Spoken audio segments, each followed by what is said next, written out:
Hi, and welcome to another Top 5 Wednesday, and this week is Top 5 Books You Struggled to Finish, and I actually struggled to do the Top 5 Wednesday.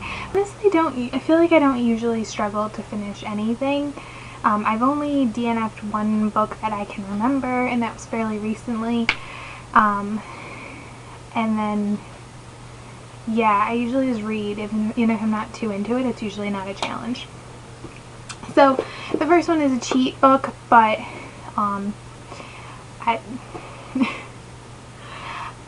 feel like I cheat all the time, so it's become like the standard or something. And so that is We'll Always Have Summer by Jenny Han. The only reason I'm saying this is a cheat book is that I'm still struggling to finish this. I started about a week ago, and I know that doesn't seem like a lot, but I read the first two books in the series in one day, like literally both of them in a day. And I'm just really struggling to get through this one. I've actually set out guidelines for me to read every day in an effort to finish it, and I'm about halfway through, so we'll see. I will finish it though, so it counts.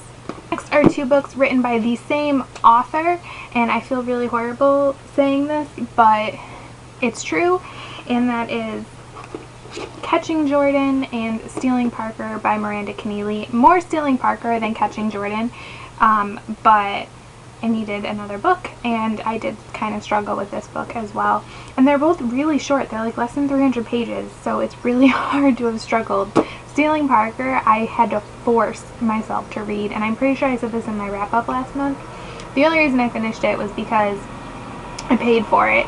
If I hadn't bought it, I wouldn't have finished it. I would have DNF'd it, but I don't like the girls really in these stories, so it's just hard when they're the ones telling the story and I have to spend all my time in their head.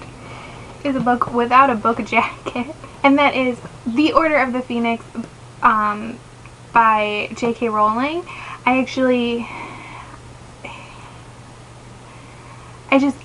know a lot of people, this is their favorite. It is my least favorite, I think. I have reread it twice, I believe, and I don't like it that much on a reread either.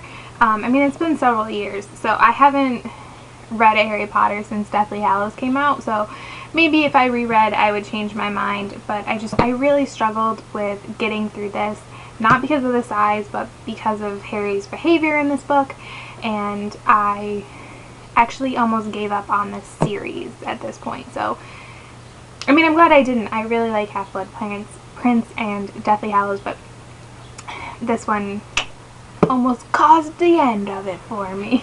And the last one I feel a little weird about saying because it's a 5-star book for me, but like I said, I don't struggle often, so I had to include it. And that is Fangirl by Rowell. Like, the first third of this book was really, really hard for me to get through.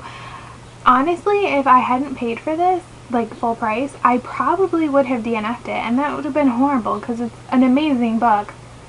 It was just the beginning chunk of it, I didn't click with Kath and I didn't click with the story, but I ended up pushing my way through and I ended up really enjoying it. And like I said, I gave it 5 stars. In the end, I think the beginning makes sense. It's just a struggle when I'm initially going into it. I'd like to reread this in a year or two and see if I still feel the same way about the beginning, or if having read the whole story I enjoy it more. So those are the top 5 books I struggled to finish. If you have any books that you've struggled to finish, let me know down in the comments. And if you want to see other people that are doing Top 5 Wednesday, the list is in the description like always. And thanks for watching. Bye!